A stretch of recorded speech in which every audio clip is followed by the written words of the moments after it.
welcome to today's video. We are continuing in Chapter 2, Newton's first law of motion, which is the law of inertia. Recall that in yesterday's video we talked about Aristotle and his thoughts on motion, Copernicus and his idea of a heliocentric solar system, and we talked about Galileo and him setting up the idea of inertia, which is that an object is going to keep on doing what it's doing. It's going to resist change until it's acted on by an outside force. And that really set the stage for the next big revolution in what happened with mechanics in science. So we're going to continue on with Newton's first law of motion. He really took from the idea of inertia that Galileo had to make his first law of motion. It is called the law of inertia, pretty simple.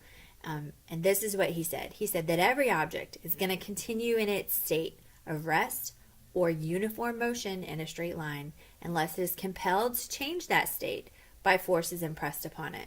So it's either going to stay at rest or it's going to stay in motion, and that motion has to be uniform. It has to be the same, and it has to be in a straight line.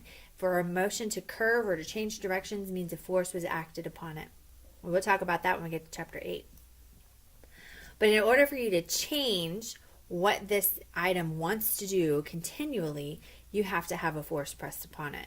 So, in other words, an object in motion or at rest will stay in motion or at rest until acted upon by an outside force. You should remember that from when you took 8th grade science here.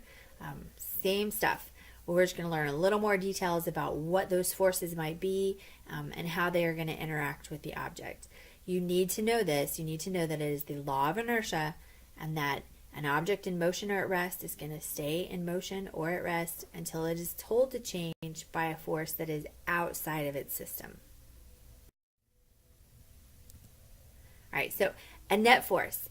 A net force, net just means like the sum of them, and then you should remember what a force is. But anything that is going to change motion is going to be produced by a force, a single force, or maybe even a combination of forces. You have to be able to look at a situation and see what all the forces are that are involved in there.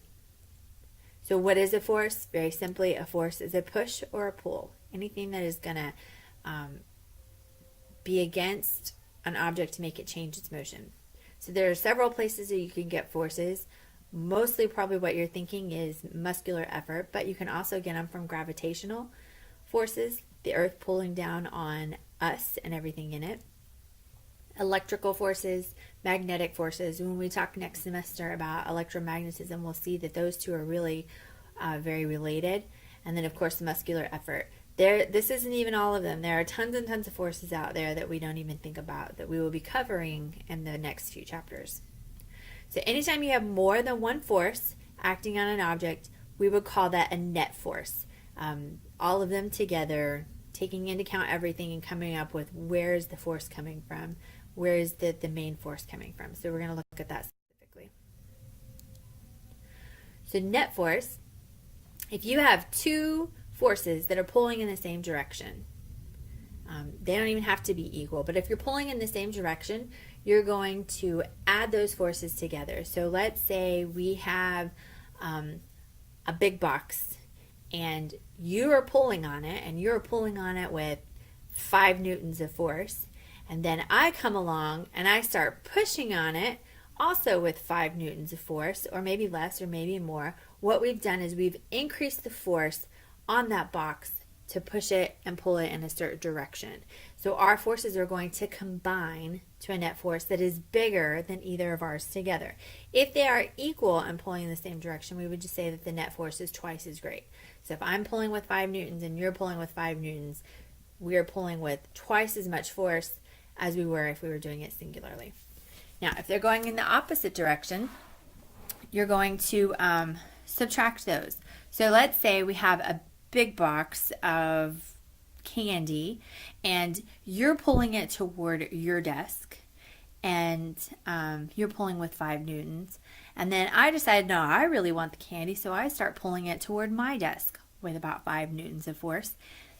Those are going to cancel out. What's the box going to do? It's going to go nowhere.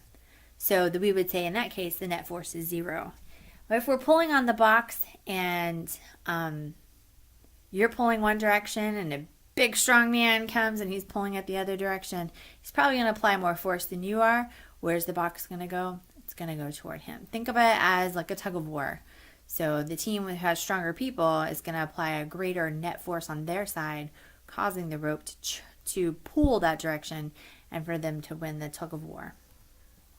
So anytime you're talking about magnitude and direction, that's a vector quantity.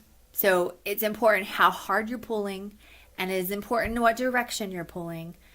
So if you have the size, the magnitude, and you have the direction, then that is going to be a vector quantity if you're worried about what direction you're going in. So that's pretty important. We're going to do lots of things with vector quantities for this whole semester. So anytime you're taking into direction into account, we're talking about a vector. Very important. All right, so let's practice. I'm going to give you a situation and I'm going to tell you what forces are being applied, and I want you to think about what the net force would be. Okay? All right, so if we have this box and you have two people pulling, each pulling with 5 newtons of force, what is going to be the net force? So here's our box. Here's our vector to symbolize that there is a net force going in a single direction. What should that net force be?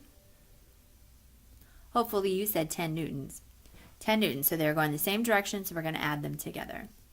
So if we have a situation where we have a box where we have the forces pulling in opposite directions, one 5 newtons and the other 5 newtons, what's going to happen to that box?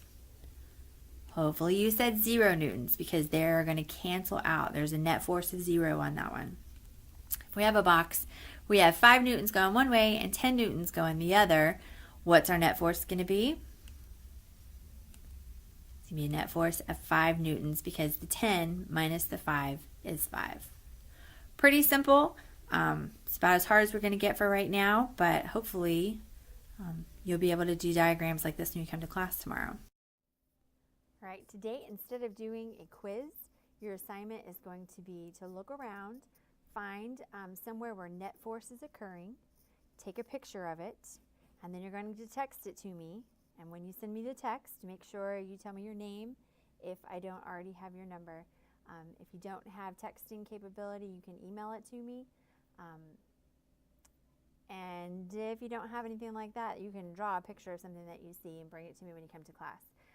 But in the text, after you send the picture, then I need you to explain to me the forces that are acting on the object. There's got to be at least 2 forces in order for there to be a net force acting on the object. So get that done, and I'll give you a credit for your grade for today. Have a good evening, and I'll see you later.